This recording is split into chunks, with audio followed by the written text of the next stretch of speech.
नमस्कार, India voice देख रहे हैं आप। आपके साथ मैं हूं स्वीटी दीक्षित। बुलेटिन की शुरुआत करेंगे बड़ी खबर के साथ। मुख्तार अंसारी और अफजाल अंसारी को लेकर बड़ी जानकारी आ रही है। कृष्णानंद राय हत्याकांड मामले में कोर्ट का आया है फैसला। गैंगस्टर एक्ट में दोनों भाइयों को सुनाई गई है सजा।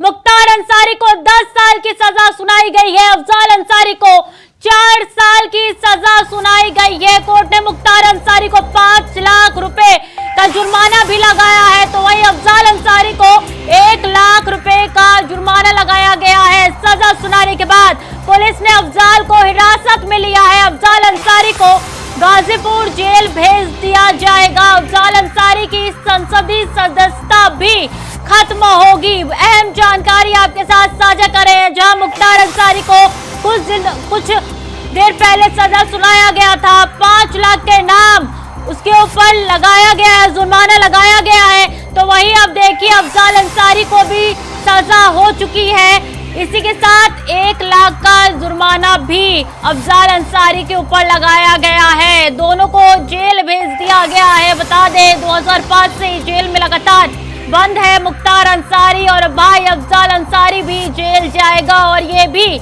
माना जा रहा है कि सांसदी भी खत्म हो जाएगी अफजाल अंसारी की, क्योंकि 2 साल से ज्यादा की सजा के बाद लोकसभा सांसदी खत्म हो जाती है। और अब दोनों भाइयों को बड़ा झटका लगा है। कोर्ट ने मुख्तार अंसारी को 5 लाख रुपए का जुर्माना लगाया है। तो वही बता दें अफजाल अंसारी पे 1 लाख का जुर्माना लगाया गया है। तो मुख्तार अंसारी को 10 साल की सजा सुनाई गई है, तो उसके भाई को भी कईयों साल की सजा सुनाई गई है। तो दोनों भाई अब जेल की सजा काटेंगे। 10 साल की सजा सुनाई गई है मुख्तार अंसारी को, जहां मुख्तार अंसारी वीडियो कॉन्फ्रेंसिंग के माध्यम से पेश हुआ था। तो वहीं अफजाल अंसारी को गाजीपुर के एमपी एमएलए कोर्ट में पेश किया गया था। और बता दें जब मुख्तार अंसारी को सजा सुनाई जा रही थी, तब अफजाल अंसारी को बाहर भेज दिया गया था। ज्यादा जानकारी के साथ सीधे गाजीपुर से संवाददाता सुशील तिवारी जुड़ चुके हैं। सुशील, देखिए दोनों भाइयों को सजा सुना दी गई है। जहां एक तरफ मुख्तार अंसारी को 10 साल की सजा सुनाई गई है, तो अफजाल को 4 साल की। इस वक्त जो भी कयास लगाए जा रहे थे, जैसे ही माफिया डॉन मुख्तार अंसारी को सजा का ऐलान हुआ, उसके बाद यही था कि क्या सदस्यता जा सकती है या फिर फैसला क्या आएगा। और अफजाल अंसारी के चेहरे पे ये मायूसी बता रही थी। और आज माफिया बंधुओं के लिए आज का एक काला दिन और 4 साल की सजा सुना दी गई है, जो कि बसपा के इस समय सांसद हैं अफजाल अंसारी। और 1 लाख का जुर्माना माननीय गाजीपुर की एमपी एमएलए कोर्ट ने यहाँ पर सजा का ऐलान कर दिया, जो कि दुर्गेश पांडे इस सजा को सुना रहे हैं। गाजीपुर जेल में भेजा जाएगा। कितनी देर का वक्त है जब गाजीपुर जेल के लिए रवाना हो गई पुलिस के साथ? अभी जैसे ही सजा का ऐलान हुआ, सफेद गाड़ी में वो खड़े थे और तुरंत उसके बाद उनकी गाड़ी को लेकर तुरंत जेल भेज दिया गया अफजाल अंसारी को, क्योंकि ये कयास भी लगाए जा रहे थे। क्योंकि 15 अप्रैल को जो फैसले की तिथि थी उसे मुकर्रर किया गया था, और उसके बाद 29 अप्रैल का जो दिन था, ये भी था कि क्या फैसला टाला जा सकता है। तो ऐसा कुछ था नहीं, और आज 29 अप्रैल के दिन अफजाल और मुख्तार के लिए काला दिन।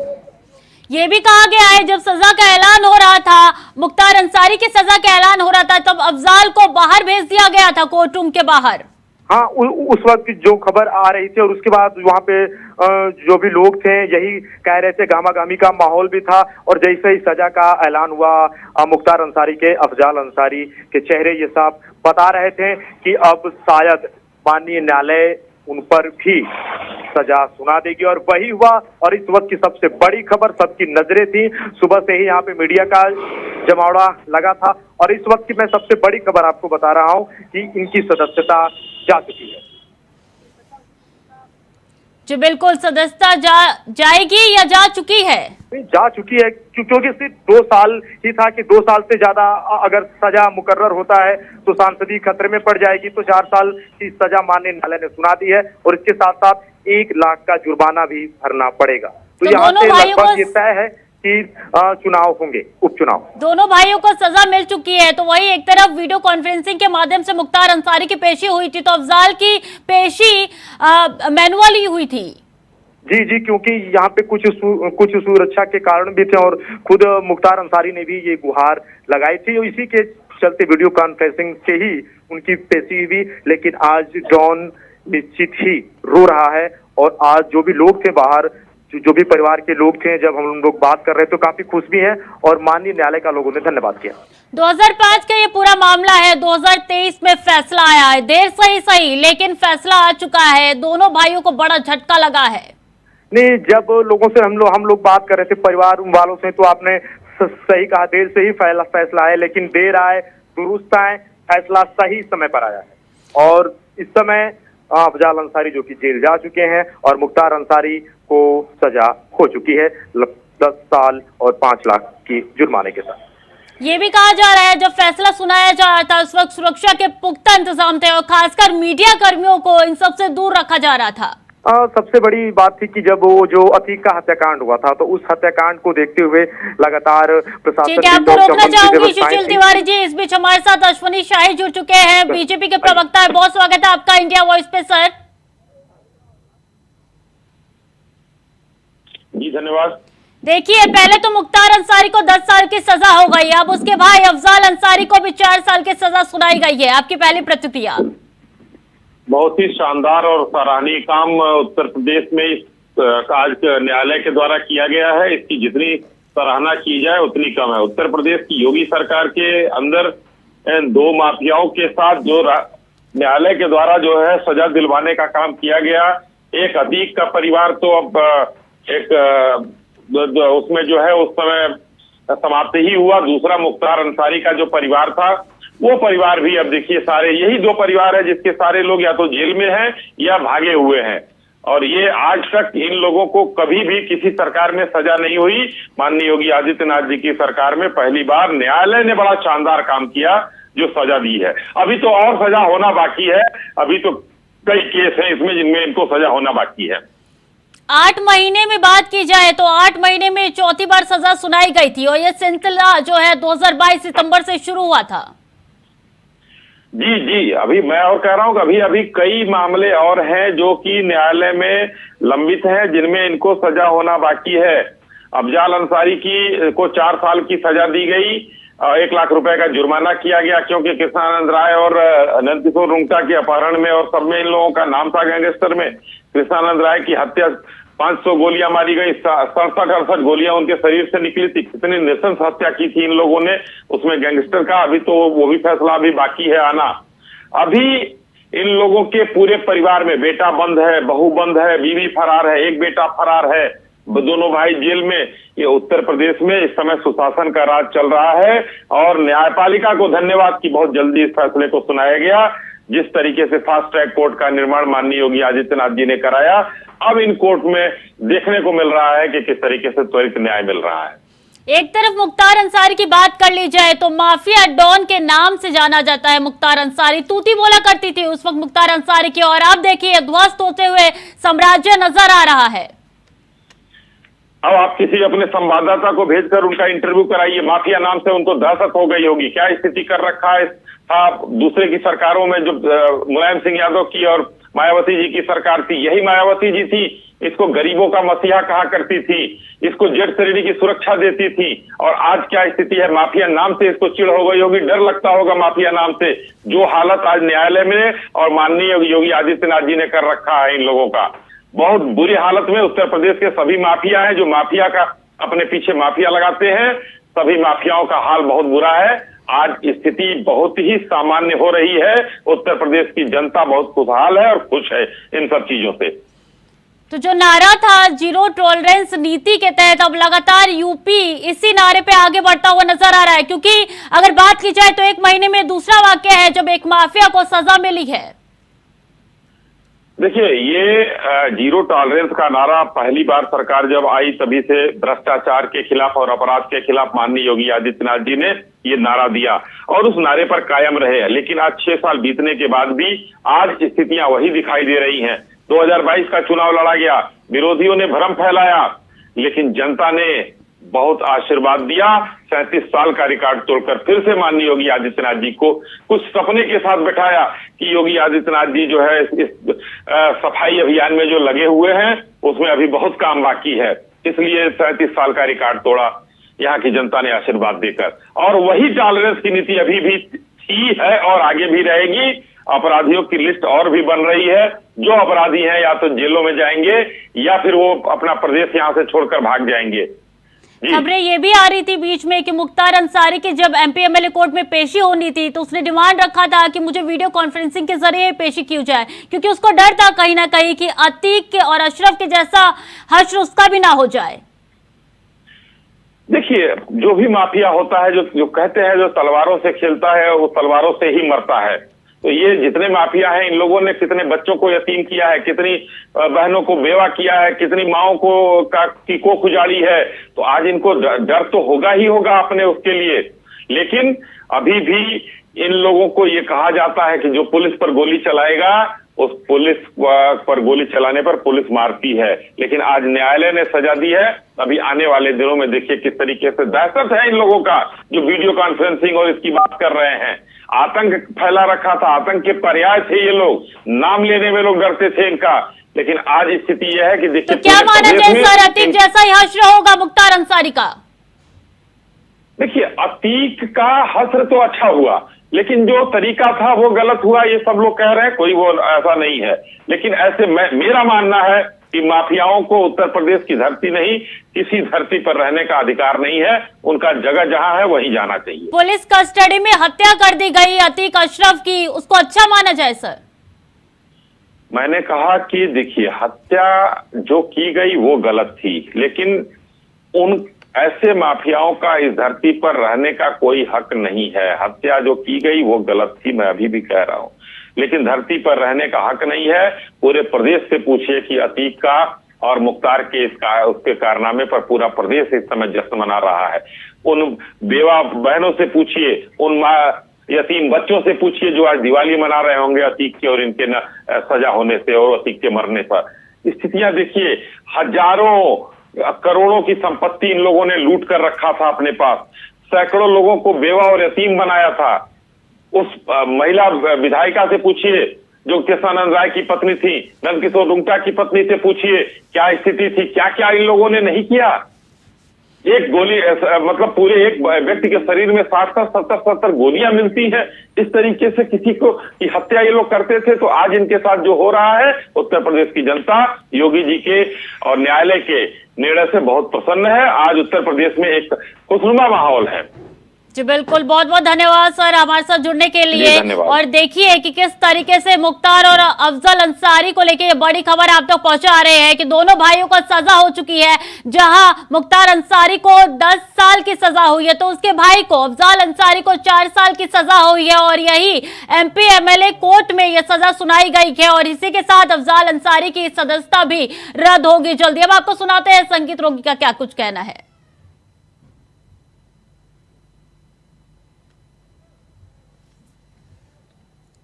नतीजों को आप किस प्रकार से देखते हैं? देखिए, ये जितने माफिया हैं ये 40 साल से यूपी में इसी तरीके की गुंडाई करके और इन्हें किसी केस में सजा नहीं होती थी, चाहे मुख्तार अंसारी हो, अतीक अहमद हो या और माफिया हो। अब भारतीय जनता पार्टी की सरकार है, सबको ठीक से केस लड़े जा रहे हैं और ठीक से इन्हें सजा हो रही है। सरकार यही लोग चलाते थे जी। आज वो स्थिति नहीं है। उत्तर प्रदेश में इन्हें समझना पड़ेगा, भारतीय जनता पार्टी की सरकार है, उत्तर प्रदेश के मुख्यमंत्री सुशील योगी आदित्यनाथ जी हैं। अब इस तरीके की गुंडाई जो चल करी है वो अब नहीं चलेगी। सब मामलों में इन्हें सजा होगी, हम देखना बाकी और मामले उनमें भी इन्हें सजा होगी। क्या सर इससे संदेश जाता है कि कोई भी बाहुबली हो प्रदेश में, कानून से कोई बच नहीं सकता, जिसने गलत किया है? देखिए, ये मैसेज अब पूरे उत्तर प्रदेश और पूरे हिंदुस्तान में है कि आपकी कोई भी बाहुबली, कोई भी माफिया इस तरीके से उत्तर प्रदेश में नहीं बच पाएगा। जो जेल के अंदर है उन्हें सजा होगी, जो जेल के बाहर है उन्हें सजा होगी। जल्द वो जेल के अंदर जाएंगे।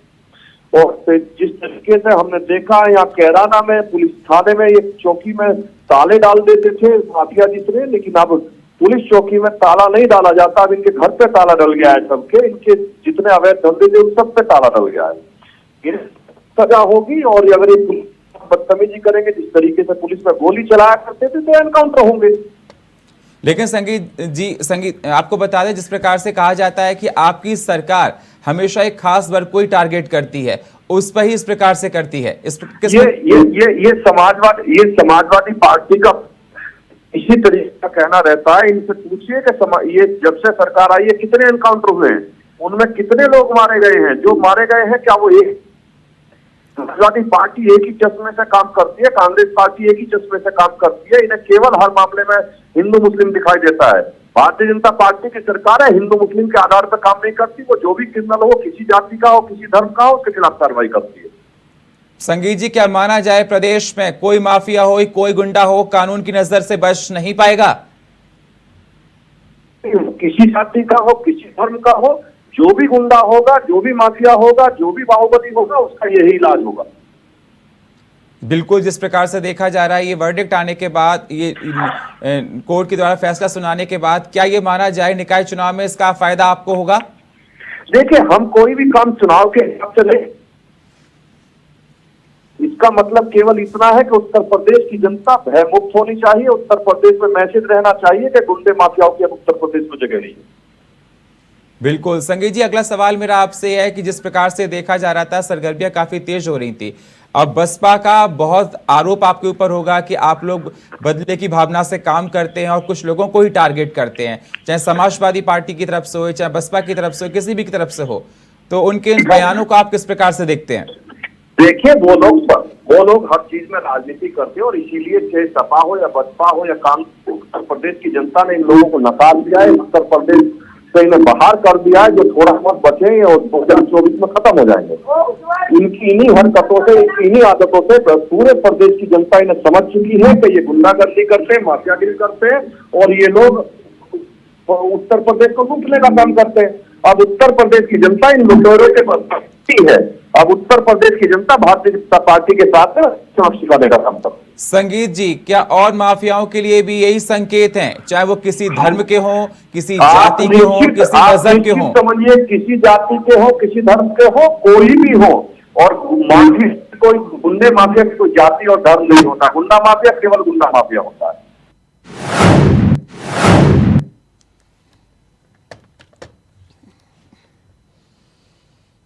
सीएम योगी आदित्यनाथ शनिवार को 4 दिन के दौरे पे है। इस दौरान महाराजगंज में उन्होंने रैली के दौरान विपक्ष पे जमकर हमला बोला। सुने उन्होंने क्या कुछ कहा। लेकिन अच्छा बोर्ड नहीं बनेगा, बंदर बांट हो जाएगा पैसे का। ऐसे ही बंदर बांट होगा जैसे सपा बसपा कांग्रेस का फेल इंजन विकास के पूरे पैसे में डकैती डाल देता था। आज तो डबल इंजन की सरकार है तो पैसा भी मिल रहा है। सपा बसपा कांग्रेस के लोग अपने समय में युवाओं के हाथों में तमंचे पकड़वाते थे। हमने तमंचा नहीं, हमने युवा के हाथ में टैबलेट दिया है। टैबलेट 2 करोड़ युवाओं को हम टैबलेट उपलब्ध करवा रहे हैं। यह टैबलेट हमारे युवा के टैलेंट को आगे बढ़ाने का, उसे टेक्नोलॉजी और ट्रेनिंग के साथ जोड़ने का एक सशक्त माध्यम बन रहा है। इसमें किसी की जाति नहीं देखी गई, किसी का मत और मजहब नहीं देखा गया। विकास सबका, लेकिन भेदभाव किसी के साथ नहीं, तुष्टीकरण भी किसी के साथ नहीं। सपा बसपा कांग्रेस के लोग तुष्टीकरण करते थे, हमने तुष्टीकरण नहीं किया, हमने सशक्तिकरण किया। दिल्ली और प्रदेश से राजधानी लखनऊ से आने वाला पैसा जमीन पर लग सके और दिख सके, इसके लिए नगर निकायों में भी डबल इंजन की सरकार को सपोर्ट करने वाला एक नया इंजन चाहिए। और उस नए इंजन के लिए भाजपा की प्रत्याशियों का समर्थन मांगने के लिए मैं आपके पास आया हूं। सपा बसपा के लोग, सपा बसपा कांग्रेस के समय में व्यापारियों से रंगदारी वसूली होती थी। हमने रंगदारी नहीं, हमने तो प्रधानमंत्री स्वनिधि योजना के साथ स्ट्रीट वेंडर को, ठेला खोचा रेडी लगाने वाले हर व्यापारी को पीएम स्वनिधि योजना के साथ जोड़ने का कार्य किया है। तो वहीं उत्तर प्रदेश में निकाय चुनाव और उपचुनाव के लिए प्रचार अभियान जोर पकड़ने लगा है। समाजवादी पार्टी नेता आजम खान ने भी पार्टी के लिए प्रचार अभियान तेज कर दिया है। सपा नेता शुक्रवार को प्रचार अभियान में उतरे। इस दौरान उनका एक बयान सुर्खियों में रहा। उन्होंने कहा है कि क्या चाहते हो मुझसे, मेरे बेटे से और मेरी बीवी से? कोई इतना ही बचा है कि कोई आए कनपट्टी पर गोली मार के चला जाए। सुनिए। मेरे बच्चों से, मेरी बीवी से, मेरे चाहने वालों से क्या चाहते हो? चाहते हो कोई आए और कनपट्टी पर गोली चला कर चला जाए? बस इतना ही तो रह गया है। बचा लो आज भी निजामी हिंद को, बचा लो कानून को, बचा लो। कुछ नहीं देना है आपको, सिर्फ अपने आप को हौसला देना है। जहां रोके जाओ वहीं बैठ जाओ। आगे बढ़ेंगे, वापस नहीं जाएंगे। वोट डालेंगे, ये हमारा पैदाइशी हक है और इस हक को हमारे 2 बार छीना गया है। अगर तीसरी बार छीना गया तो जान लेना, शायद सांस लेने का हक भी बाकी नहीं रह पाएगा। और देवास जिला कांग्रेस कमेटी के आह्वान पर आज होने वाले एबी रोड के ब्रिज का विरोध करते हुए, नारेबाजी करते हुए बताया कि ये जबरन का ब्रिज है, बीजेपी इसका जबरन शेयर लेने जा रही है, जबकि ये ब्रिज कांग्रेस की सौगात है। इसी का विरोध कर रहे कांग्रेसियों को पुलिस ने गिरफ्तार किया है।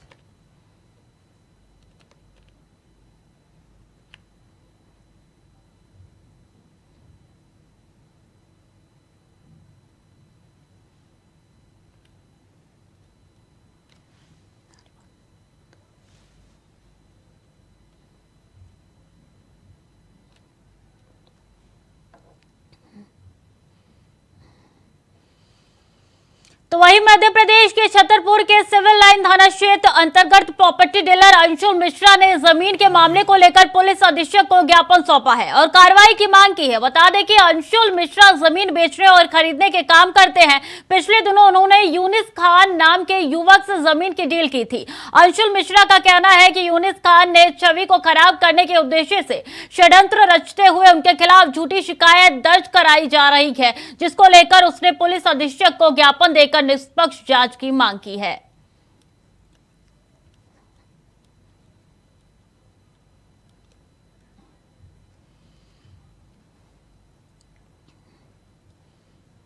और गैंगस्टर अतीक अहमद और अशरफ अहमद की पुलिस कस्टडी में हत्या भले ही हो गई हो, लेकिन विवादों में माफिया का पीछा नहीं छूट रहा है। अभी तक अतीक पर मारपीट, अपहरण, जमीन पर अवैध कब्जा, हत्या, अवैध हथियार रखने के आरोप लगते रहे हैं, लेकिन हनुमानगढ़ी अयोध्या के महंत राजू दास ने उस धर्म परिवर्तन कराने का नया आरोप लगाया है। धर्मांतरण का खेल, जिस प्रकार से वह आईएसआई से मिलकर असलहे की तस्करी के साथ, नोटों के व्यापार के साथ, मौत की सौदागरी के साथ, लूट, हत्या, बलात्कार के साथ साथ वह धर्मांतरण का भी खेल खेलता था। अतीक के द्वारा। तो फिलहाल के लिए बुलेटिन में अभी के लिए इतना ही। खबरें लगातार जारी है, बने रहिए इंडिया वॉइस के साथ।